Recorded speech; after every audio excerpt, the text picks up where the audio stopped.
Welcome to the March 11, 2016 edition of Colorado Inside Out Postgame, a special web-exclusive production here on Channel 12. Let's get a quick take on last night's debate and last night's GOP debate and Ben Carson endorsing Donald Trump. Basically, we're only a few days away from, I guess, what we call the Ides of March Tuesday. We don't have a Super Tuesday or anything else.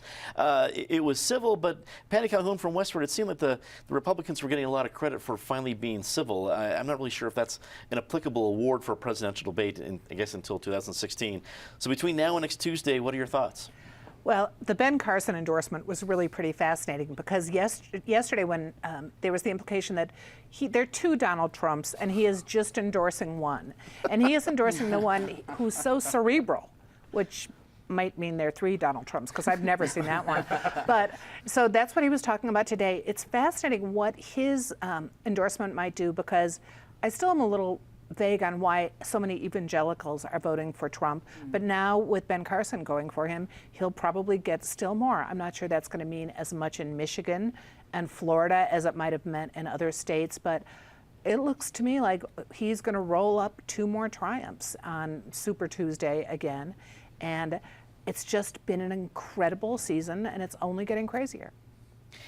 David Copeland of the Independence Institute and DU Law School. I know, like me, you're a big Harry Potter fan, and I can't help but thinking like this is Lord Voldemort getting his supporters. While you have some fervent people like Bellatrix who would be really excited about it, and other people who are just afraid, in fear of not endorsing him. And I don't know. As you look at some of these endorsements coming down, are they going to make a difference? And are they really all that heartfelt from a guy, who's been calling those same folks names, pretty fierce names for the last couple of months? Well, and after Super Tuesday, when he had Chris Christie showing up there, it sort of looked when Draco Malfoy was hanging out at a Voldemort press conference, I can't believe my parents got me into this thing. I kind of like being evil, but this is just too hardcore. The problem with endorsing only one of the Donald Trumps is you get both.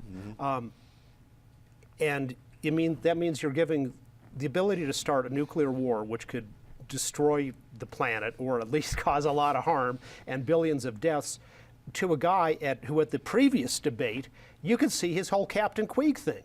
That guy really fell apart under pressure. And he is a world champion BS artist in the American tradition of P.T. Barnum, and that's great when it's working, but when it's not, anything can happen. I don't feel confident that if Donald Trump were president, we would not have a violent crackdown on press which opposes him.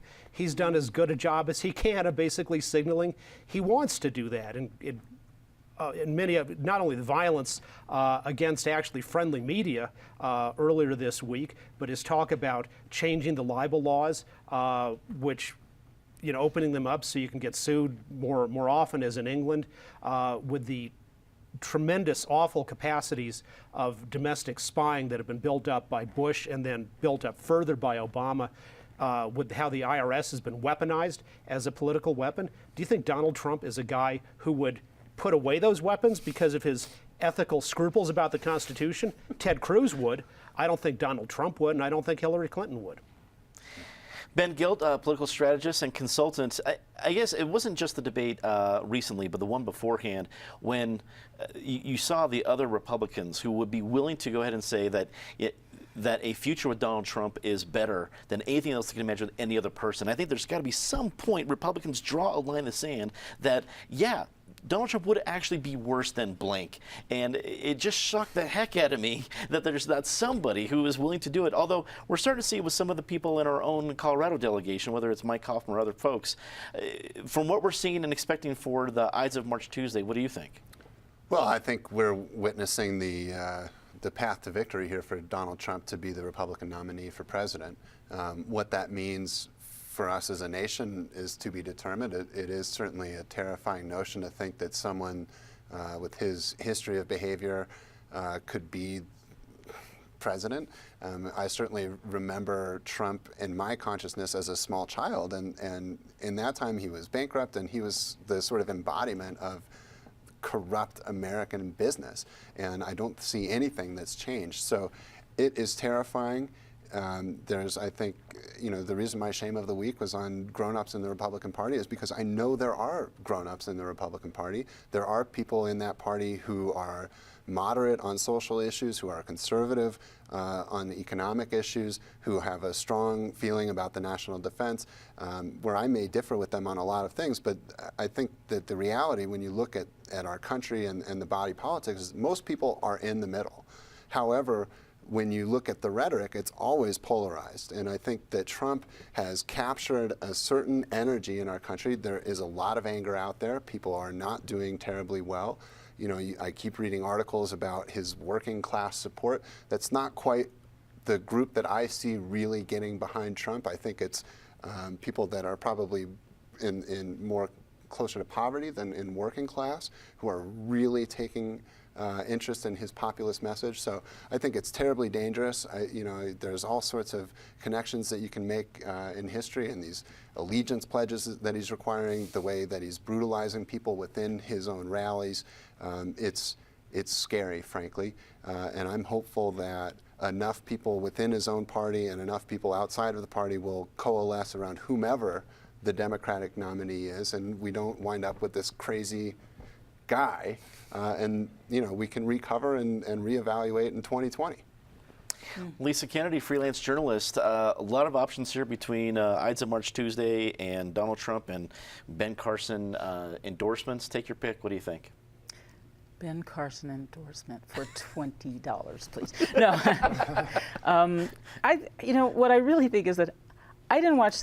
Surprise, surprise. As you said, theater person. I watched. I caught up with like an old Jon Stewart that I was trying to get off of my DVR finally, and they happened on one where he was talking about how thankful he was. It's last summer, thankful for Donald Trump as fodder, right? As like fodder, but not as the real deal. And the four people that he showed were all that were against Donald Trump, running against Donald Trump, or out of the running and out of the campaigns already. And that just sort of struck me as very frightening. Like, not so funny, very frightening. The sort of notion of, something weird. As a culture person, particularly, I just find that the entertainment complex has gotten a little too big for its britches, because this looks like entertainment and it's deadly serious in ways that I think are really frightening for the nation. And I think that all of us should be concerned about what's going, no matter which side of the aisle you are, if you think of it as only one side or the other, as opposed to complicated. Yeah. The path from funny to frightening has indeed been stunning. It's speedy. Yeah. That is all the time we have for Colorado Inside Postgame this week. Leave us a comment, tell us what you think. For everyone here at CPT12.org, I'm Dominic Dezzutti. Thanks very much for watching.